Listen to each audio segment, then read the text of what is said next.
We are going to drain the swamp. It is undermining American democracy. Lobbying is arguably the American government's oldest profession.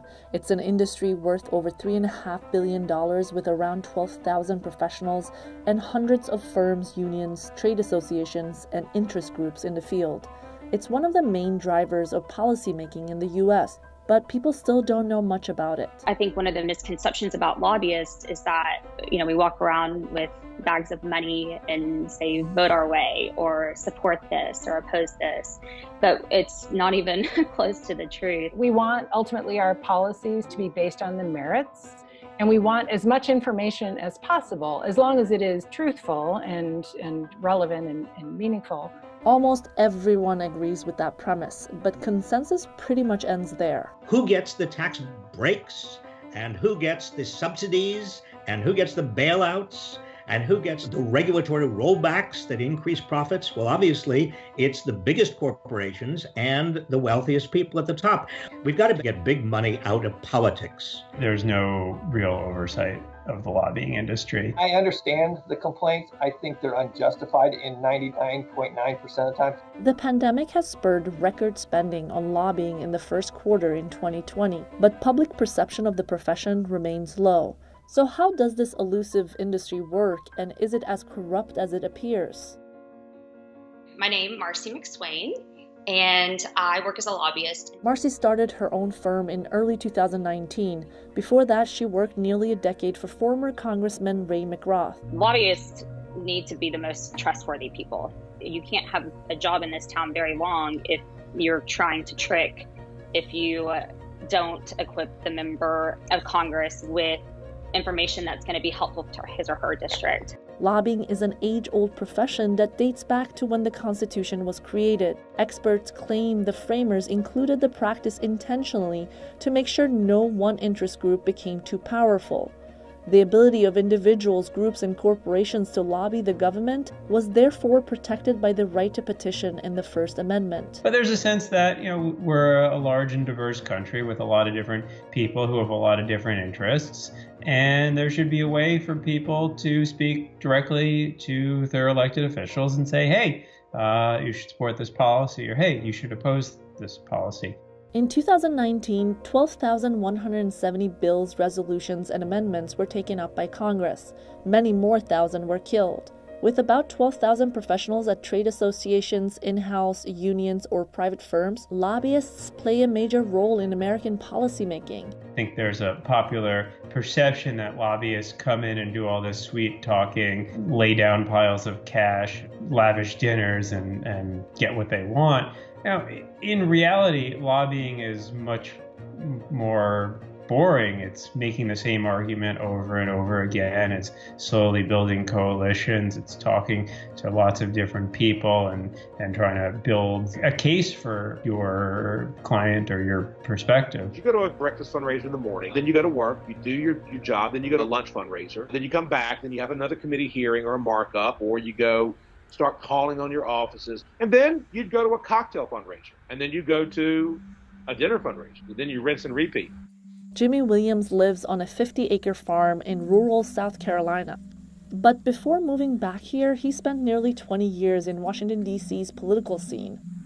Anyone that ever tells you that the idea of the money, the lure of the money, is not there, then they're lying to you, because it's absolutely there.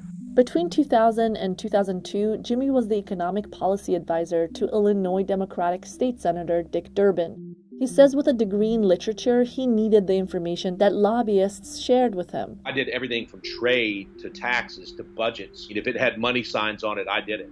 And I learned a lot from those guys. Then I learned over time that lobbyists will only tell you what they want you to know. And then I would say, okay, great. Who's against you? And I'd start writing it down. So who's against you? No one's against you. This should never be a problem to get this passed because nobody's against you.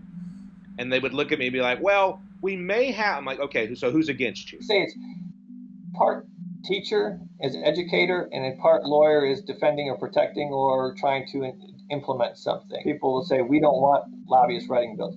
You'd rather have us writing them than you would a member of Congress who has zero experience in the issues that you're dealing with. The problem is that there are only 24 hours in the day.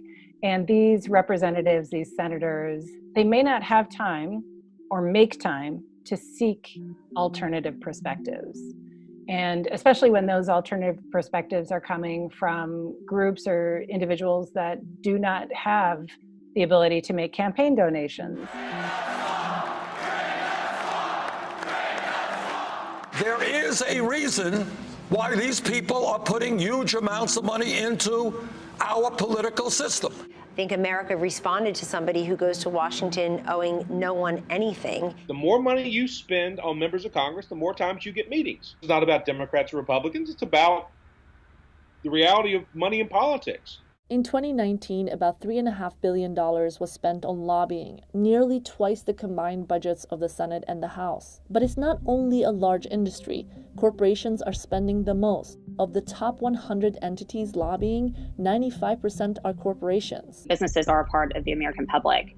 They're good for economies. I think it's okay to want a business to be successful. That's why you do it. Discussing those things is important to take to the Hill. It's important for elected officials to know how it will impact businesses, even if it is individually. The shift to corporate lobbying is relatively new. Up until the 1970s, corporations largely stayed out of Washington. Labor unions were much more important and special interest groups bigger actors than they are today. There was a growth of regulatory agencies that were created in the 1960s and the 1970s. And so corporations began to feel that politics actually did threaten their business a lot more. And there was just a sense that the public opinion was moving in a more socialist direction, and businesses needed to stand up for free enterprise. With little oversight, the next few decades were a free-for-all for lobbying. When I was a staffer, I had lobbyists from every industry taken. This is back before the rules had changed. Big, huge dinners, thousands of dollars, expensive wines,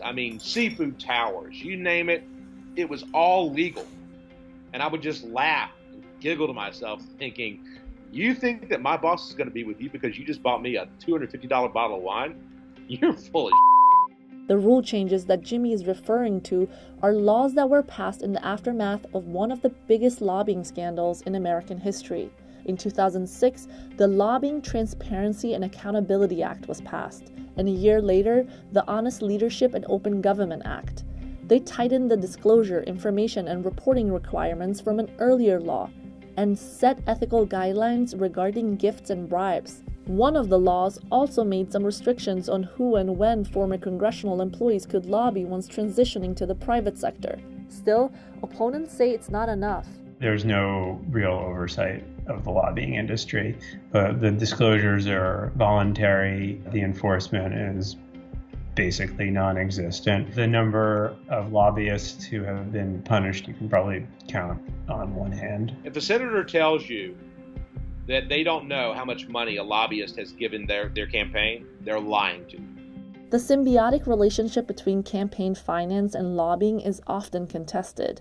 Following a 2014 Supreme Court decision, there is no longer a limit on how much an individual can give in total. The biggest ones are all making PAC donations and even direct individual donations. So sending an army of lobbyists up to work Capitol Hill to follow that donation is kind of, the 1-2 punch. You first give the donation and you next have your lobbyist pay a call. Looking through public records, almost every major entity who spends on lobbying also donates to campaigns. Wall Street, for example, spent over a record $2 billion on the 2016 presidential election. I, for one, if you said that everybody in this country could not make a political donation, I would jump up and down for joy for that. And I think 99.9% of my colleagues would as well. It's not us you have to turn to. It's the House, the Senate, and the White House, and anybody else who asks for a campaign donation. After spending 5 years with trade associations, Jimmy moved to the for-profit firms.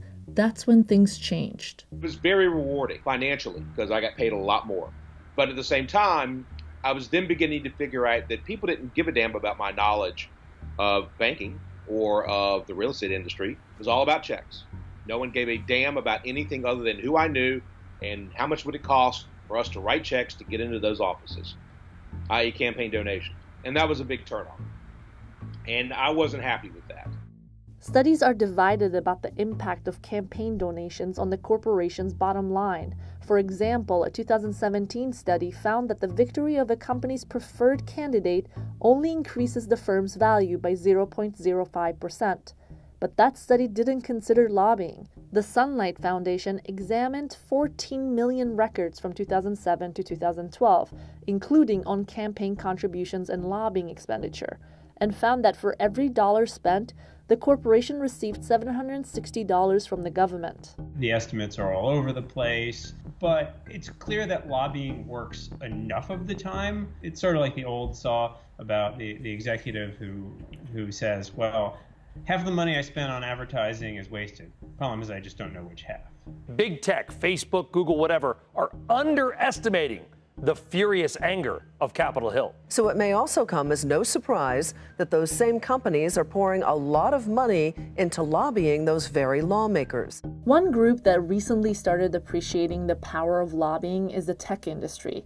Dogged by their handling of consumer data, misinformation, and harmful content after the 2016 election, the tech giants entered Washington full force. In 2019, Amazon, Facebook, Google, and Apple spent over $50 million on lobbying. In the 80s, Microsoft was kind of the big dog, and they were losing in antitrust issues and finally kind of decided if you can't beat them, join them instead of shop in Washington. And that has been true for tech too. When it comes to advertising and investment and R&D and all those things, lobbying is just as important as everybody else. If you don't believe me, ask Google. They're about to get slapped out by the Department of Justice, aren't they? Google is hired up.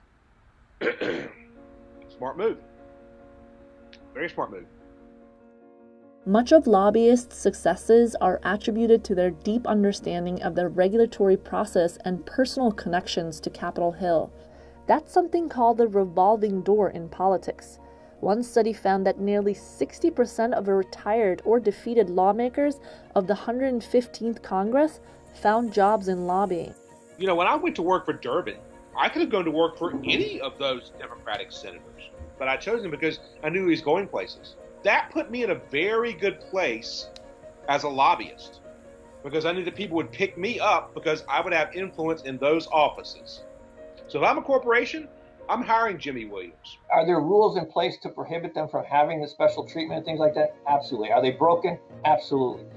It is an honor system type of rules and regulations that we adhere to.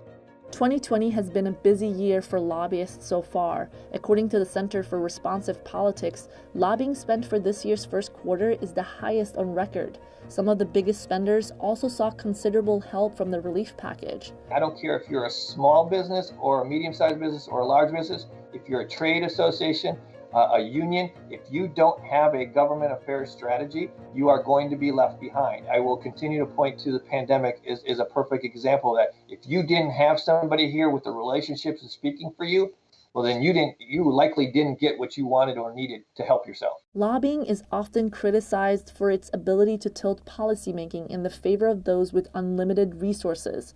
At the end of the day, though, lobbying is a profession protected by the Constitution and unlikely going anywhere.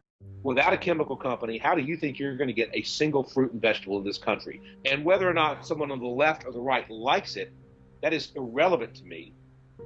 If I can go to sleep at night knowing that I have fed millions of children in this country through legislation that I've helped pass. Not all of corporate America is bad, but my work that I did, I wouldn't change any of it for the world, not a single bit of it. The most important thing is to get big money out of politics. One way is to provide public financing of elections and get a Supreme Court that really understands that money is really distorting speech. It's not speech. It's actually drowning the speech of most people. Everyone always says, drain the swamp, and these lobbyists who've been up there and for so long and they're the worst. And I tell sometimes my friends and family, I'm like, that's me. They're like, no, not you. You're great. We're glad you're out there. I'm like, but I am the swamp. We're not working against anyone. We're hoping to work for and improve the lives of people here in the state. Important role. And we generally try to do our jobs well and responsibly.